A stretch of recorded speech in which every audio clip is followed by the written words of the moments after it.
Hey guys, welcome to the channel. As you see in the thumbnail, what if Deku married female Mineta part 1. Before I start, please do support for more awesome content and subscribe my channel and like this video. And also go support the Rouge as a hack for writing that awesome fanfic. Let's start this video. I escaped from a little girl named Mineta Minako. She had light purple hair that was worn in a Heim cut and her eyes with light blue. She was oddly short, being only 3'7". Many will think she was just a middle schooler, but she was actually almost high school age. She wore a navy sailor uniform with a skirt that reached her knees. And a parka jacket over her uniform since it's still winter at the time, albeit at its tail end. But still cold without a jacket at least. Was she nervous? Of course, she was taking an entrance exams from one of the most prestigious hero school. Was she seeking to be a hero for the money? No, her financial status was just fine. She didn't want to be rich. Did she seek to help other?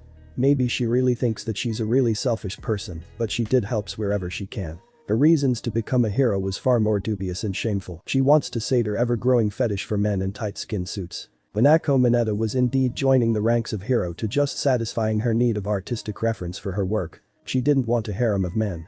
But she wanted just one person to have a relationship. She wasn't a slut that will sleep with every piece of man meat she can see. Like she can convince a boy to talk to her. This wasn't a gouge where men will swoon over her, this was real life. She wanted someone with a fit and great bod. Not horrifically muscular or bony and lanky. Someone with a cute face.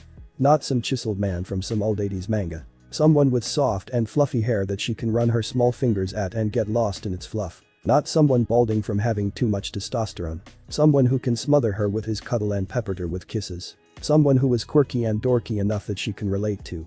Not some douche that'll turn any relationship toxic and abusive. Someone who accept her perverted side without looking at her with eyes of pure digists. Was she asking much? Pretty much, but it was still her decision to indulge in such fantasies. Minako shuddered as remember some horrible memory of boys just ridiculing her because of her passion, making smutty manga. Minako shook off such negative thoughts. Those jerk aren't here anymore. I can start anew. Minako reassured herself. Get out of the way or I'll kill you, fucking Deku. Someone shouted angrily. Minako was surprised someone could shout that loud. Was it his quirk? Yes. Someone meekly said. Minako looked for source of the commotion and saw a pair of teenage males roughly her age. A boy with fluffy green hair and a boy with spiky ash blonde hair. They're a great deal taller than her. Well, it was not that hard to be taller than her, she was just 3'7" after all. She wasn't suffering from some kind of dwarfism. She was proportional to her size. It was just a side effect of her quirk, sticky hair. Quirk. Sticky hair. Type. Mutant. Her quirk allows her to convert any nutrients that she takes orally or otherwise into her super-powered hair. Her scalp has a specialized thin organ that cover her entire head. This specialized organ pumps the nutrients that her body metabolized into her hair. She can retract and manipulate the shape through a series of a nerve-like filament in her hairs that can be moved at Minako's whims. The hairs could feel what it touches, though it can't feel textures or temperature. This quirk organ can secrete a conditioner-like fluid that keeps the hair in top condition, though it exudes a variety of grape-based smells, based on how Minako is feeling. The potency of the conditioner depends on her diet and emotional state. Another feature is that she can detach her hair at will. The hair will lose its luster rapidly and become sticky. Its fundamental weakness are the fact she can only use a limited amount of hair per day before growing back when she sleeps or takes a rest. And, if she force herself to regenerate her hair, she'll burn any nutrients or calories she can get from her small body. Leaving her body extremely fatigued and strained. And, in terms of stamina, she was very lacking. Oh, the many kinky things she can do with her hair. Minako breathed in and out. She wasn't about to ruin her chances of a normal school life by having a restraining order on the first day. But moving on, she focused on the fluffy boy that like a confused puppy. He was cute, but she noticed the boy fumbled with his feet and trip on his own feet. Minako instinctively sent out her tendril-like hair grab him before he could meet the cobblestone path to UA. The green-haired boy was almost an inch to ground, but he was safe from any damage. Minako was surprised. She was sure the boy was lanky based on his appearance. But appearance can be deceiving. He was stacked, she can feel his developing muscle through her hair. Oh my, he's really jacked and looks cute as well. HMMPH. He muffled as a large strand of Minako's hair was wrapped around his mouth and eyes. Oh, I am very sorry about that. Minako apologized as she set the boy upright. She retracted her hair and to herself and styled it to a bob cut. I am very sorry for inconvenience you, miss. Huh? The boy was searching for her. Down here. Minako said awkwardly. Minako was so short that she only reached up to his belly. The two shared an awkward silence for both a minute. The boy had a tense expression on his face, but he was smiling. It was stiff, but it was cute in its own adorable way. Minako was talking to a boy. It was a long time since she last spoke to a boy without them getting creeped out. What does she say? Do I look weird? Should I change my hairstyle? Minako was panicking and she didn't know what to do. I am very sorry, miss, he politely asked. Minako, but just me call Minako. She replied. Then, I am Midoriya Izuku. Mineta-san, again I want to apologize for my clumsiness. Deku blurted out. Oh no, I should be the one who's sorry since I rudely used my quirk on you. Minako said. Well, thanks for that. And, your quirk is very interesting, it's my first time seeing a hair-based quirk up close. It looks very strong. Izuku said as he seems to trying to analyze her quirked hair. Really, Minako flushed slyly as it was the first time someone praised her quirk. Her hair subconsciously increased in length up to her shoulders. Amazing, Izuku's trained eyes observed the fast-growing hair. That statement almost left her stunned. Something within her clicked. It was pure bliss to be praised and look at her in amazement rather than scorn. It felt good. For as long as Minako remembered, she was bored with her quirk. She stopped growing when she reached middle school. When her quirk matured, it focused on making itself strong rather than her own body. She was physically handicapped because of this. The boys made fun of her short stature and kept calling her childish. The girls spited her because they hated how perfect her hair was.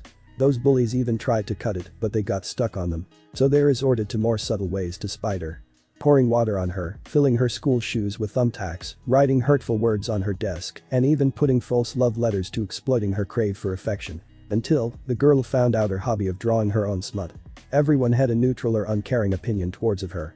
That was she was until she was exposed for she liked.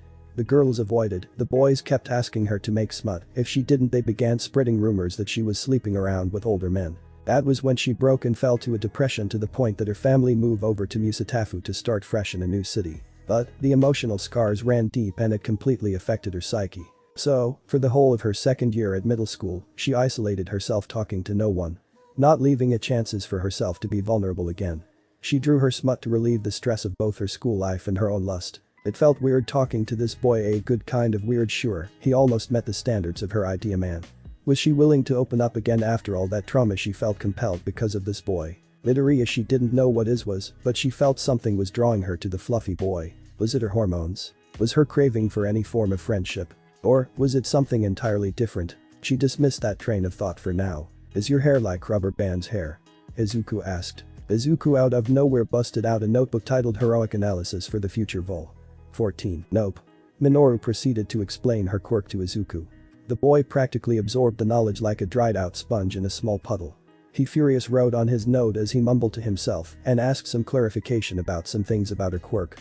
He suggested moves that he came up with on the spot. Things she didn't considered. Like a pseudo slingshot with her hair, and once in the air wrap her hair around her body to turn into an overglorified projectile.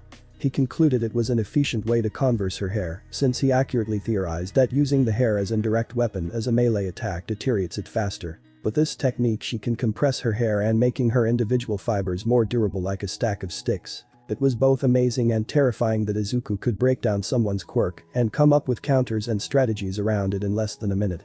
Was that his quirk perhaps? So, how about you, Midoriya-san, what's your quirk? He chuckled as he rubbed the back of his neck. It's just physical amplification, it just make me stronger. It's nothing too flashy unlike yours. Hey, don't look down on yourself too much. I mean, simple quirks can be most of the time, be the most reliable ones.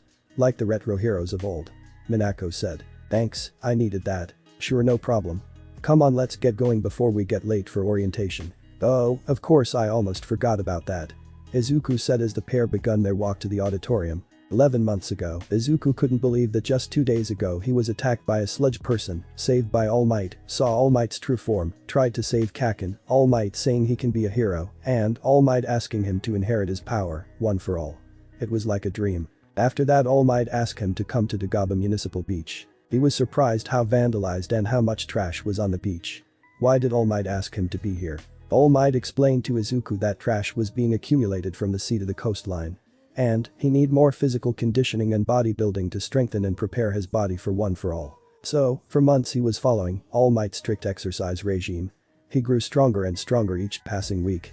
He had eventually cleared the beach on his own after 10 months. So, with UA's entrance exam being still a month away, All Might had time to pass down one for all. When he first used, though, it was a horrifying experience to be sure.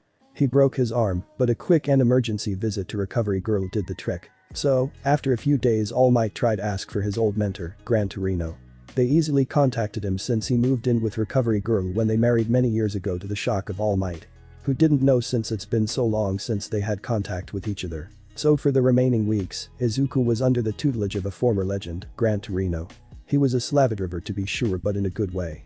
He pushed him harder than All Might could and even curb-stomped Izuku so many times that he lost count. The only reason he was able to keep up with the diminutive old man was because of his granddaughter, Aya Sorahiko, and her quirk Jet Heal, unlike her grandmother's healing quirk. Her quirk, Jet Heal, has on each finger large pores that shoot out air from her body that has healing properties. Though it doesn't sap the recipient's stamina, though it sapped hers instead. But, she can heal at a greater distance unlike her grandmother's. But, it doesn't have the recovery rate of her grandmother's quirk, but it still healed. The girl was younger than him by 2 years. Aya volunteered to watch her grandpa beat a boy and to practice her quirk on a constantly beaten up boy. So a win-win scenario, she gets a guinea pig and Izuku gets a human first aid kit. During training Gran Torino gave hints on how to use, one for all. He finally knew what he did wrong, he was focusing at one place. He got the idea after watching the taiyaki being heated in the microwave.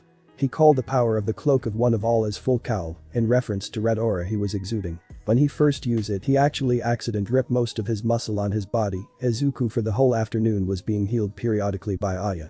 Izuku was fully healed by noon. The rest of month was spent on Izuku's battle conditioning by Gran Torino and continued exercise from All Might. Izuku bonded with Aya during the month he spent training with her grandpa. They formed a brother-sister, they both shared the common interest in quirk watching or the observation and analysis of quirks.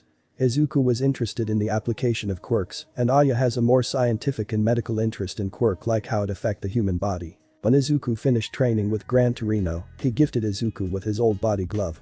After that Izuku said his thanks to the Sorahikos and wish him luck for the entrance exam. The presentation made by Present Mick was uneventful, basically destroy any robots number 1 to 4 and avoid the 0 point. That was simple enough. Minako was confident enough that she can destroy the robots. She was assigned to City Block J. She wore basic dark purple jogging wear and she fashioned her hair into twintails for conveniences of using her quirk. She was scanning the area and saw Izuku Midoriya doing some low impact exercise to limber up. What caught her eye was the fact he was wearing a form-fitting light green body glove. It has basic lining around the contours of his body and it really showed off his body. Damn, this boy doesn't know what he is doing to me. Minako wanted to just be buried in those abs and pecs he has. There was something wet leaking out. Minako touched her nostrils and felt wet warm blood. She was having a nosebleed to someone she just met not just an hour ago. And, Izuku Midoriya noticed her and saw her nosebleed. He immediately rushed to her side with a handkerchief at hand. Oh my god, Mineta-san, are you okay? Here, take this. Izuku kneeled down to her level and offered her his handkerchief. No, I'm fine. Minako said as she was fighting her blush. No, I insist it would make me feel better if you had this. Izuku's voice oozed with care and concern. Any more of this, Izuku will check out her standards of an ideal boyfriend. Minako thought. Minako took the handkerchief began wiping off the blood on her nose. Thank you. Young lady, don't distract this fine gentleman's preparation for the exam. Or are you doing this on purpose to sabotage his chances? An authoritative voice that she heard from the orientation earlier, Tenuida she remembered. She began hearing some humor among the crowd against the crowd. Minako freezed as she didn't know to say. Did she just selfishly took pleasure from being taken cared? Was she that starved for attention from some boy she just met? No, it's fine. It seems she was nervous so I try to help her. Izuku simply said with a smile. Minako's worries vanished just like that. It seems that I'm mistaken, I want to apologize for assuming worst out of you, young lady. I just want to expect good sportsmanship for everyone. Iida said as he bowed. I said it was Finn. Minako was interrupted a second time, but this time it was Present Mick. Begin. There is no such as waiting in the hero world. What are you waiting for, newbies? The exams have begun. Present Mick's quirk power shouted. Without another beat all the students began rushing towards the city. Minako was left dazed and confused and she was left behind. Minako formed her hair into 4 tendrils and began moving to the city like a spider. There were two people leading the charge to the city. It was both Tenuida and Midoriya Izuku, though Iida was slightly ahead of him. 9 minutes had passed since the exam had passed. Minako had accumulated 34 points. A 1-point robot was rushing at her. She stabbed through its torso and lifted the light robot and slammed it down on the ground. And now that was 35 points. 1 minute remaining. Announced by Present Mick. The ground began to shake. And, Minako could see building falling like trees being cut from a distance. The colossal robot emergence by going through a building completely destroying it. Minako froze up. This wasn't funny, that giant death trap can kill people. And, it costed 0 points to destroy. The giant automaton swung its arms and caused debris flying. And, a sizable chunk was heading towards Minako. She needed to move. But, unfortunately she was too late.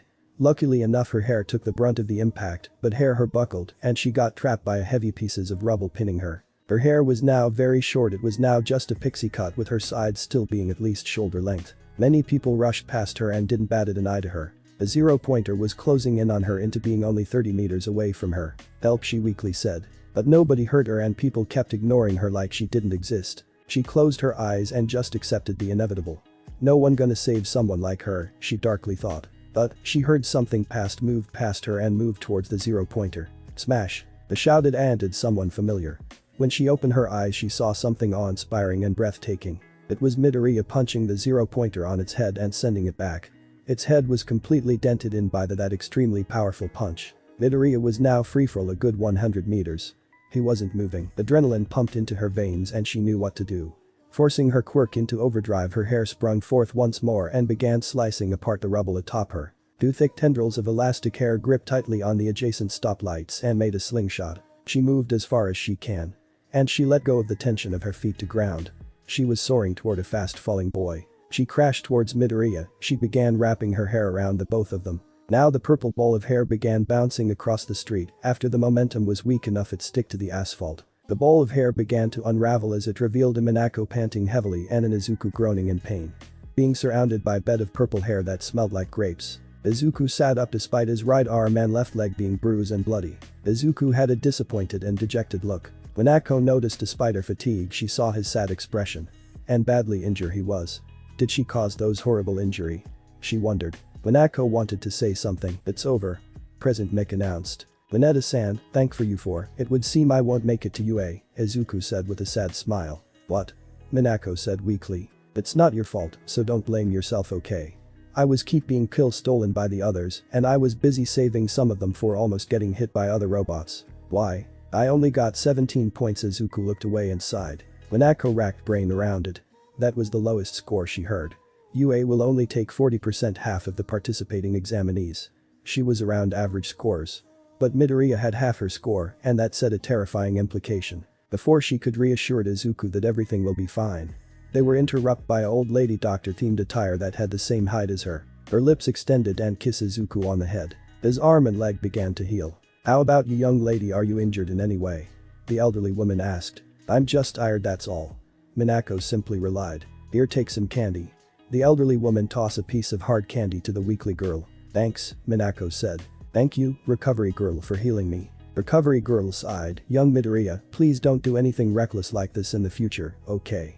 I don't want you two always returning to my clinic." Recovery girl berated the young man. Minako was carted away by medic drones with a stretcher. Minako couldn't say what she wanted to Izuku. Her eyelids felt heavy and she felt even more fatigue. She just accepted the rest needed by her tired body. Minako felt like shit. It has been a week since she'd seen Midoriya. Minako was just laying in bed like the most largest unmoving potato. She occasionally shifted, but regardless she barely moved.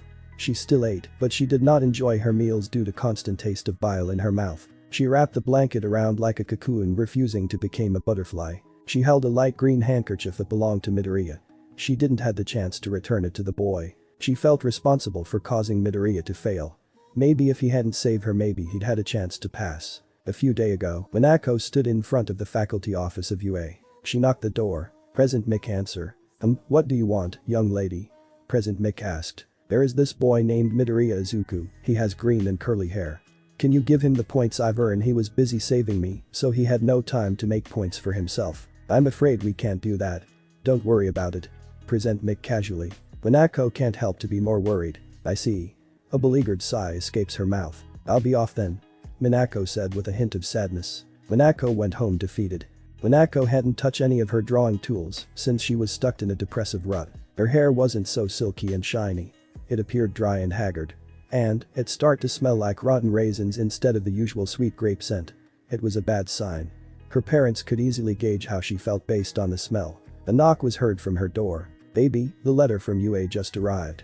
She heard her mother, Mineta Koji. The woman opened the door slightly. And, the woman peeked through the door. Koji was a woman in her mid-30s, but she looked young as ever. Unlike her daughter, she had pink hair and sakura flowers were crowned around her hair, and that colorful hair was styled to a bob cut. She had an average height of 5'1". Her eyes were viridian in color, and they such care and warmth. Quirk. Flower. Type. Mutant. Koji has a flower that blossoms on her scalp. The flower changes based on the season or the area she is in. In summer she blooms a tropical flower, in spring she sprouts sakura flowers.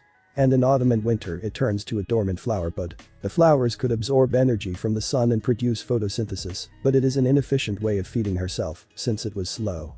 She can spread pollen and produce a sweet potato-like spud that has a honey-like taste and is high in nutrition. "Maiko-chan, do you want me to come in?" she asked. Minako just weakly nodded. Koji sighed. The mother sat by the bed where her daughter was laying. She began rubbing Minako's head to comfort her. Koji could already smell the rotten raisins in the stale air of her room. "Maiko-chan, I know you're not usually a depressive girl, and Maiko-chan, this isn't a healthy way to cope, you even stopped drawing. It has been a week and you're not your usual self." Minako kept silent. Koji sighed once more. "Here, it might ease your worries if you read this." Koji left the letter on her desk beside Minako's drawing tablet and some less than innocent sketches of men in tights and even more rancier sketches of females of Minako's stature, doing it with boys her type. They were vanilla smut, weak sauce she would say. But it was very cute how naive her daughter on how relationship works. You don't get go to third base on the first date. When Minako was a fresh middle schooler, she accidentally found her sketches of the same things. When her daughter got home they had a talk with both her and Haruto. Minako was so embarrassed that day she began sobbing. She and her husband, Haruto, were understanding they were hormonal teens once and the both of them being more perverted than average since their plant-like mutation compelled to them breed. It was inevitable that she'll inherit both their perverted sides and libido. They reassure her that they won't be mad or sexually repress the girl for what she did. They say it was natural for her to be curious about the matter. And they're both impressed with her skill with the pen and brush.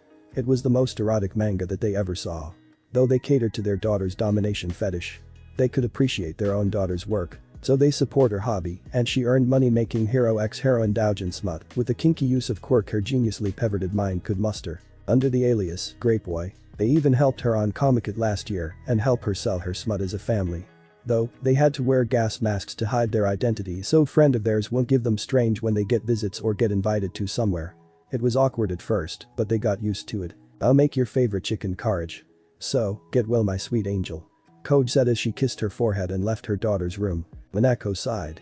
She eyed the letter with hollow eyes devoid of life. She had nothing to do, might as well check how she did and hope to every kami in Japan that Midoriya at least passed by some miracle. She used her hair to move her body closer to her desk.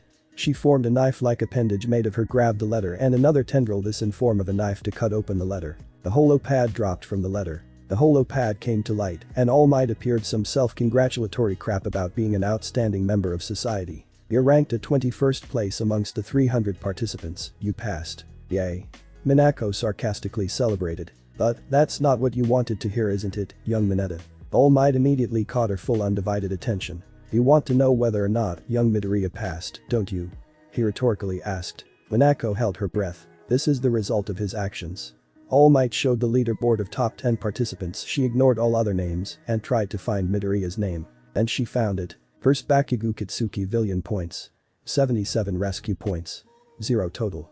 77. First Midoriya Izuku Villian points. 17 rescue points. 60 total 77. He was at the top. But how? You might be wondering how. All Might began to explain that UA not only evaluate someone's combat prowess, but also their willingness to help others. All Might showed the times when Midoriya was helping out the other student, herself included. Tears of relief and joy began to flow out of her eyes. As her hair's lost luster began to teem with its newfound vitality, she sobbed on blanket. Her mother and father rushed to their daughter's room as they heard their daughter crying. They weren't greeted by a rancid smell of rotten raisin, but the sweetest smell of grape they smelt from her. As she cried and laughed in joy. "He passed, he passed, he passed." Minako chanted as she tackled both her parents to the ground as giggled and cry on them. Both them dumbfounded just chuckled at the little girl content seeing their darling daughter smiling again. "He?" Haruto asked as the purple hair looked at his daughter who was snuggling him and her wife. "Midoriya-kun, I didn't cause him to fail. I am so grateful," Minako said as she affectionately hugged her part. "Oh, our precious little grape is growing up, my dear." Koji cooed. "So how big is this boy of yours?"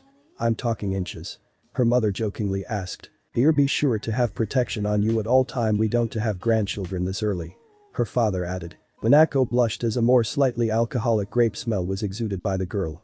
But it was short-lived. It was a long explanation. Class at UA start a few days after results are distributed. Minako wore her UA uniform that was tailored to her diminutive stature. She looked herself at the mirror. Her hair was a mess, it was frazzled, and dry-looking her was very much weak after her 2 weeks of sulking. It was one of the few times she actually used shampoo and conditioner while taking a bath.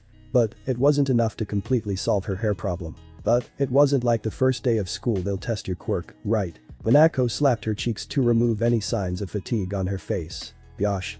She was now ready. She was not ready for UA. Minako shrinked into the corner of the room. She didn't know anyone from Class 1A. And, worst yet, that every female here had very appealing bodies. While, she is here with a very childish and flat body, which was unfair. That mean a girl was bubbly and made fast friend with everyone. Uraraka was making fast friends with Tsuyu, a fellow quirk mutant. Aoi Rozu was drop-dead gorgeous, a real beauty, and she exuded such grace and elegance that made her mouth drop. Pieru had that punk goth appeal and has formed a group with Mina. Akagura, despite having no seeable face, Minako could tell she was very pretty based on her voice and how she carries herself confidently. She was bubbly like Mina, but was more low-key. And then there's Todoroki, the girl. She had a cold and aloof air to her. She was on THR opposite corner to her. She was very beautiful with white hair that was fashioned in a short Heim cut. She had an immaculate face that was free from any blemishes or any impurities. She has a Yamato Nadeshiko feel to her. She mostly kept to herself. While she was here plain and childish. She was fine with the boys. But she didn't like the vibe she's getting from that Bakugo. He was right now having an argument with Iida, and it just devolved into kindergarten insults from Bakugo. He was frankly an asshole. Minako sulked even further. What if UA lied to her and Midoriya didn't really pass? What if Midoriya was in a different class? She heard the door opened and there he was, Midoriya. The whole class went quiet and all eyes were on him. Bakugo just glared but stayed silent. Midoriya, being shy and conscious, wrapped his right arm over his shoulders and other arm on his head. I think I got the wrong class. I am trying to find class 1, he awkwardly said. Thenya proceeded to walk towards him with a strange hand gesture. He pointed his open palm at him. You're correct, this is indeed 1A, Midoriya-san. Then, I'll take my C. I am Tenya Iida. I am very much amazed with your display of heroism during the entrance exam.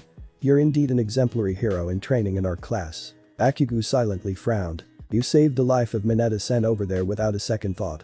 You value the welfare of others above your own, while I selfishly seek my own glory. I shall follow your example, Midoriya-san. You were fantastic as well, Iida-san. I can't say I did much. Midoriya said. Oh, eyeglasses stopped sucking off Deku with the strength of 1,000 fucking vacuum cleaners.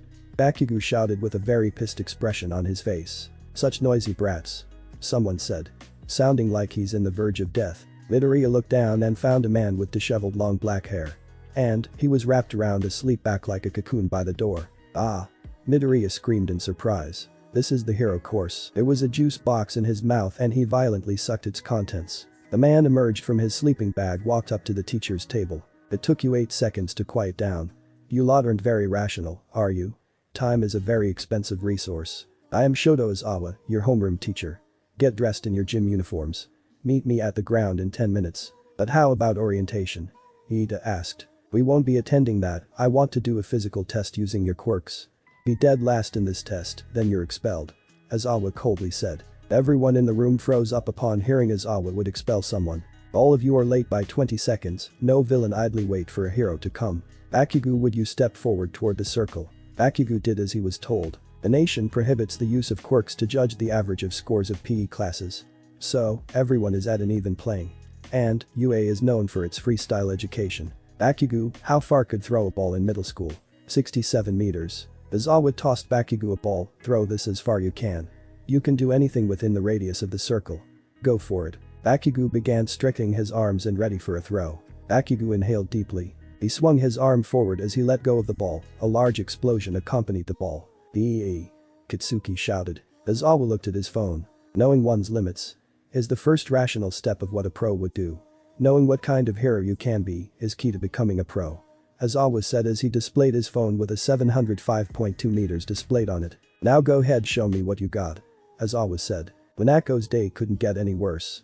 Her hair hasn't recovered properly, so every time she tried to use it, the hairs would break. Her hair was very weak and it could barely lift her up. She was still dead last behind Aoyama. Her body wasn't really athletic. She was one step away from being a couch potato. Minako performed horribly, she was way below the national average, and now she was competing in class with superhuman abilities. While Midoriya was tied with Bakugo in all aspect matching scores easily. But Midoriya having the better grip strength than Bakugo. But Bakugo had the ball toss with Midoriya's 500.3 meters. Minako's last test was the pole vaulting. Shakily breathing, she didn't if her powers were strong enough to surpass Bakugo and Midoriya's score of 80 meters over the vault. She was shaky. Fear was. Is she going to be expelled? For the whole test she felt the scrutinizing gaze of their homeroom teacher, but he didn't say anything. He just watched, which was more depressing. He did not care enough to ask her what the hell she was doing. Looking at with same eyes her bullies had pure disgust, she felt a hand on her shoulder. When she looked back she saw Midoriya with a concerned and caring look. He was knelt so they see eye to eye. Hey, something wrong, Mineta-san. Midoriya's gentle voice seemed to calm her down. Do you think I can't do it? Minoru said as tears were threatening to burst from her eyes. Don't listen yourself for now and don't listen to what is always said. No matter what happens I'll be here for you, like what you did to me. I am grateful for your concern for me after the entrance exam. I believe in you. Go get him. Midoriya said with a gentle smile. Minako wanted to kiss this boy, right here, right now. Azawa would be damned, but the rational part of her brain said otherwise. Minako rubbed away the tears and a new burning flame was in its place. Hey, you two lovebirds, quit it. Unless Mineta here wants to quit. The whole class except Bakugo and Todoroki awed at his adorable comforting of the small purple-haired girl. Izuku blushed so hard he began wrap his face in embarrassing. No, I won't quit now. I'll do it. Minako said with newfound confidence. Minako stepped forward with a vault pole at hand. She stabbed the stick to the ground and grabbed the end of pole with her hair. She began to pull as far can go. She felt her hair was ripping at 10 meters. Then Midoriya's voice echoed in her mind. I believe in you. Her hair was growing stronger and regenerated to rip and pull for another 20 meters. Then, she released her feet. She was at the mercy of the air, she traveled in an arc like a trebuchet throwing a slab of stone. Her hair being cut leaving her with a pixie-cut amount of hair. She was flung beyond the vault. She soared high, she was certain she reached greater heights than both Midoriya and Bakugo. But she was now falling to the ground. Her hair can't form to a parachute since she exhausted her hair and she had nothing to overdrive into hair. In the corner of her eyes she saw a flash of green and red rushing towards her falling form. It was Midoriya, he leapt towards her and caught her mid-air. She was being bridle carried by Midoriya. He landed while skiting on training ground floor. See, you did great. Izuku as he was surrounded by the green aura of his quirk. Azawa's capture tool was ready to catch to her, but Midoriya acted faster. He relaxed his tense weapon. He checked his phone. 129.3 meter just below Achako's 200 meters, but above both Midoriya and Bakugo's 80 meters. As always said. Here are the final results. First Momoyaoi Rozu, second Shoko Todoroki, third Kitsuki Bakugo, fourth Izuku Midoriya, fifth Tenya Iida, sixth Yumikage Tokoyami, seventh Mizo Shoji, eighth Mishiro Ejiro, ninth Ejiro Kirishima, 10th Mina Ishido, 11th Achako Uraraka, 12th Kaminari Denki, 13th Rikido Satu, 14th Tsuyu Asui, 15th Hanta Siro, 16th Kayaka Jiru, 17th Koji Koda, 18th Toru Hagakure, 19th Yuga Aoyama, Duo Th, Minako Mineta, display on a holo projector beside Azawa. There was eerie silence as everyone looked at Minako with eyes of pity. Her efforts were in vain. And, she was going to be kicked. All of you, passed. Azawa said with a grin on his face. I wanted to test you if you're motivated enough to push past your limits. Being a hero is a job taxing our resolve and fortitude in the faces of unfavorable odds. You all showed just that quality, even you, Mineta. That's why you all pass. Minako celebrated as she bounced around in joy and finally latching onto Midoriya's neck. She giggled and laughed after the worst is gone. Class 1 at dimmest you have the afternoon for yourselves. Azawa dismissed and left probably to take an afternoon nap. So, the two of you spill. Mina interrogated both Izuku and Minako who were seating together at the cafeteria. Iida, Achako and Tsuyu were seated with them on the same table. Izuku was having a katsudon, Iida beef stew, Tsuyu udon, Achako, and homemade bento of meatballs, octo wieners and store-bought seasoning, as well a thermos of miso soup that she shared. Spill W what? Izuku asked. You two, are you guys an item or what? Mina asked. We're just friends. Izuku said. Ouch, friendsand. Mina joked. Hey, fellow Mina, is your hair gonna be alright? Mina asked. It'll grow back, I've had worse. Minako said as she ate more of her yakisoba bread. Here. Minako shoved the yakisoba bread down her throat easily. She closed her eyes in concentration. Minako's hair grew back from a pixie cut to its default length, but it didn't have its usual luster. Wow. That's so awesome. Mina squealed in delight as the small girl demonstration her quirk. Thanks. Mina was sniffing her. Is that perfume you're wearing? Damn, it smells so good. Haha, it's the natural musk of my hair. Minako said as she awkwardly twirled her hair. Mau, I am so jealous of your quirk. You can pick whatever length of hair you want and get to smell great all the time. That's cheating, girl. Izuku, you just won the girlfriend jackpot. Mina said with a giggle. While Izuku was heavily blushing from being teased. I am just kidding, Izuku-kun. Mina said as he patted Izuku on the back. But, if I were a dude I'd bang. Ahem. Let us not talk such a vulgar topics at such a public place. Iida said. Mina pouted, sure, you prude. Anyways, I have to go back to others, toodles. Mina said as she skipped away and back to her girl group she was sitting with. Aizawa was really scary, wasn't he? Achako said as she ate from her homemade lunch. But, he did have a point, Kiro. Sayu said. I think Aizawa-sensei was just teaching us to be great heroes. Iida said. But, why threatening us with expulsion? Minako asked. It was to push us up to simulate a high-risk scenario in real hero encounters. By putting high stakes it forces us to do better. To avoid that worst-case scenario. Izuku explained as he ate his katsudon. Everyone nodded at what Izuku said. As expected from you, Izuku-san. Iida praised. The group of 5 students continued on with talking with each other and bonded into an established group of friends. Minako smiled. It's been a while since I felt that I belonged and be accepted by people. Minako thought. As she looked to her new friends. Iida, Sayu, Achako and Izuku. Each had a quirky and endearing things they did. Iida with his formal manners and weird gestures. Sayu with her stoicism and caring side. To an untrained eye they would find the frog girl emotionless, but she can notice the subtle muscle tension on her face that tells her feelings. It was a blink and you miss it situation. Achako was the heart of the group, being able to give everyone a fun time. Her positivity was infectious. And Izuku, she felt a strange connection to him, probably just hormones acting crazy. Izuku gave such a fluffy and wholesome feeling that she wanted to bask in. He was so earnest with his hobbies and his emerald eyes gave the feeling of determination. She can just spend the day finding new thing about him. She was now feels accepted. It felt very nice. Thanks for watching this video. If you really enjoy this video, like, subscribe and comment down below and turn on that bell notification. Don't forget to support the Rouge as a hack for writing that awesome fanfic. See you in the next video. Goodbye.